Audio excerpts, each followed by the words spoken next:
Hey everybody, this is Mr. Losick, and what I wanted to do is just give a tour and a little walkthrough of the way work needs to be turned in when we're working in Google Classroom. I know it's new for lots of us, for the students and the parents that are helping, and everybody involved.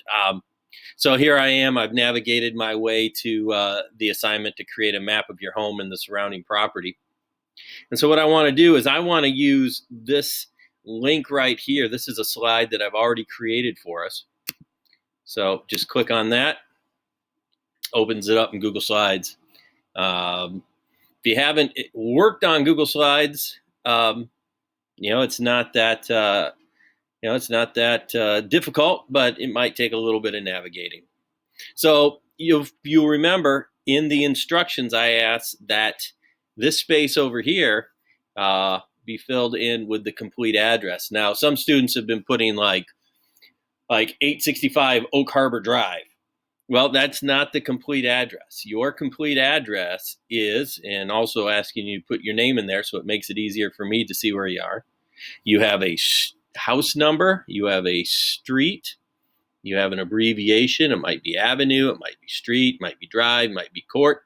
That needs to be capitalized, needs to end in a period. And then you also have a city, and you have a state, and you have a zip code. All of this needs to be included in that there.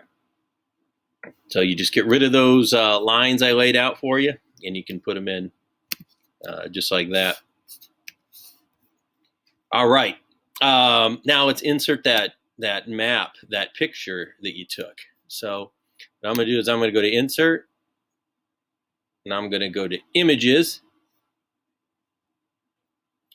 and I'm going to upload that from my. So I want to, again, use Insert. I'm going to insert the image, and I'm going to upload from my computer. Okay. And here is the image that just came in. Put that up. And now what I want to do is I want to manipulate this box over here. So I'm actually going to get rid of this box because it's just kind of a placeholder. And here's my map. Let's make it fit.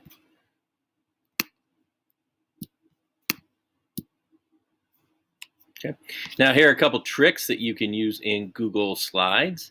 If I go to the crop the image, I can drag these handles down, make that look nice there. Bring that up right there. And I can even drag that in a little bit there without taking out too much of the detail. Okay. Now this is not an art class. That's for Mrs. Z. This is not an art class, but STEM's important that we are able to create things that we can see. Now, let's talk about my map here. It's important that we pay lots of attention to the instructions, okay? And the instructions, if we go down here to the proficiency scale, you include your address, and your map includes your house and important landmarks. It is colorful, and the landmarks are labeled. That's what needs to be done for a 3. Okay? 3 is what we're always shooting for. So let's go look at my map. Let's see. Okay? Right here, I included my address, and we talked about how that's the full address, right? Okay, my map.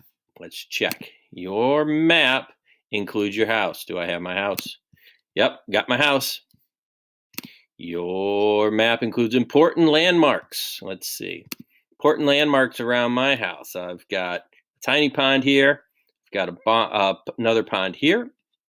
Okay, have a barn here. That's pasture. That's pasture. Have a long skinny pasture here. You can see that these are woods around here. And I also added some important labels. Like I pointed out, these are cottonwood trees here. This is a sycamore tree here, and this is a sweet gum, and it drops these goofy seed pod things, and this is a hickory. All right, so the map does not have to be super detailed, but it's important that when people see things on here, they know, hey, that's the barn over there, or oh, that's a pond, or just the little details. These are oak trees, and then these are pine and oak trees together here. So again, we're not making world famous classic, perfect art, but it's important that you do a complete job. So as I'm seeing some of the projects come in, kids worked hard, but you guys aren't making it colorful, and you're not adding enough detail to it. So when I'm done, let's go back here. Okay, I'm going to turn that in. All right, I'm pretty happy with that. Boom. Okay, I'm going to turn it in. Okay, now let's say there's something that I forgot. Oh my goodness, I totally forgot to add a fence line or something like that. So I can get that work back by pressing unsubmit. So when I press unsubmit, that work comes back. I can go back and I can make those edits again to whatever I need to put on there. Okay, so that is how we use Google Classroom for accessing work and turning in work. Okay, and it's very, very important that you pay attention to this right here. This is your proficiency scale. That tells you everything that you need to know for really doing a complete job. So I'm going to turn this in again. All right, and that's how it goes. Hey, thanks everybody for your effort. This is a crazy time. I'm just excited to be back working with you.